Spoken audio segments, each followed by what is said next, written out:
Assalamualaikum warahmatullahi wabarakatuh. Saya Safira Mayaningrum. Di sini saya akan menjelaskan materi tentang service design dan service transition mata kuliah Tata Kelola TI, dan dosen pengampu saya di sini yaitu Bapak Faisal Mutakin Eskom MT. Saya perkenalkan, nama saya Safira Mayaningrum, NPM 180810100050. Yang pertama, di sini saya akan membahas service design. Dalam kamus manajemen, desain layanan atau service design merupakan tahap pembentukan siklus hidup layanan secara keseluruhan dan merupakan elemen penting dalam perubahan bisnis. Adapun peran desain layanan dalam proses perubahan bisnis yaitu untuk mendapatkan desain layanan TI yang tepat dan inovatif, termasuk arsitektur, proses kebijakan, dan dokumentasi, untuk memenuhi kebutuhan sekarang dan masa depan yang telah disepakati, menurut Musda. Dan selanjutnya di sini ada tujuan service design. Adapun tujuan dari desain layanan atau service design adalah sebagai berikut. Yang pertama, desain layanan untuk memberikan manfaat bisnis yang telah disepakati. Dan yang kedua, desain proses untuk menunjang siklus hidup layanan. Yang ketiga, mengidentifikasi dan mengelola risiko. Yang keempat, desain keamanan dan kerentanan infrastruktur TI, lingkungan layanan, arsitektur, kerangka kerja, dan dokumen untuk menunjang kualitas dari desain solusi TI. Dan yang terakhir, membangun keahlian dan kemampuan dalam TI. Di sini ada pengertian dari service transition. Service transition adalah tahapan mengimplementasikan hasil tahapan service design menjadi layanan baru atau modifikasi layanan sebelumnya. Transisi layanan menyediakan paduan kepada organisasi TI untuk dapat mengembangkan serta kemampuan untuk mengubah hasil desain layanan TI, baik yang masih baru ataupun layanan TI yang diubah spesifikasinya ke dalam lingkungan operasional.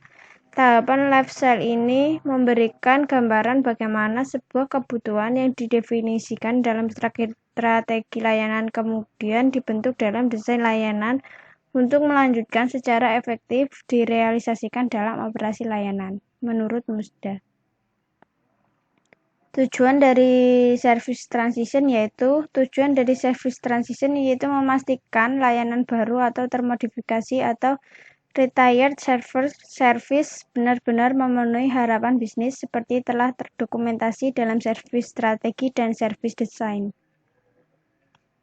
Ruang lingkup service design yaitu tidak hanya mendesain layanan TI baru, tapi juga proses perubahan maupun peningkatan kualitas layanan, kontinuitas, serta kinerja dari layanan.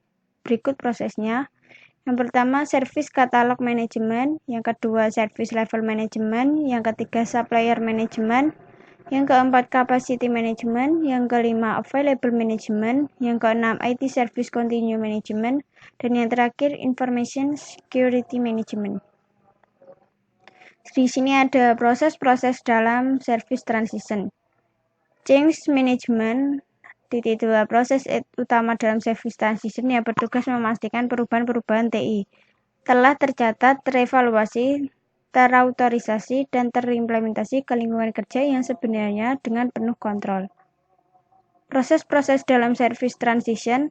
Adapun proses-proses yang dicakup dalam transisi layanan adalah sebagai berikut. 1. Perencanaan dan dukungan transisi, transition planning and support. Yang kedua, manajemen konfigurasi dan aset layanan. Yang ketiga, manajemen perubahan. Yang keempat, manajemen rilis dan penempatan. Yang kelima, validasi dan uji coba layanan. Yang keenam, evaluasi. Dan yang terakhir, manajemen pengetahuan. 5 aspek dari service design dalam ETIL. ETIL membantu mencegah hal ini dan menawarkan panduan tentang mempersiapkan dan merencanakan penggunaan orang, proses, dan produk dan mitra. Secara resmi mengakui 5 aspek yang terpisah dari desain layanan yang bersama-sama menggambarkan ruang lingkup ini bagian dari siklus hidup layanan. 5 aspek dari service design dalam ETIL. Adapun manfaat dari ETIL dengan menyediakan pendekatan sistematis untuk manajemen layanan TI dapat membantu sebuah perusahaan dalam cara berikut. Yang pertama, mengurangi biaya. Yang kedua, peningkatan layanan TI melalui penggunaan proses-proses praktek terbaik yang telah terbukti.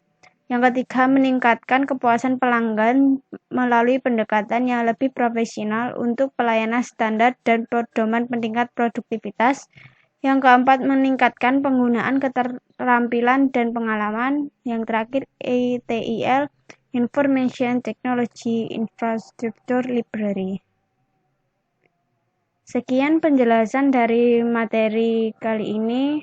Bila ada salah kata, mohon dimaafkan. Wassalamualaikum warahmatullahi wabarakatuh.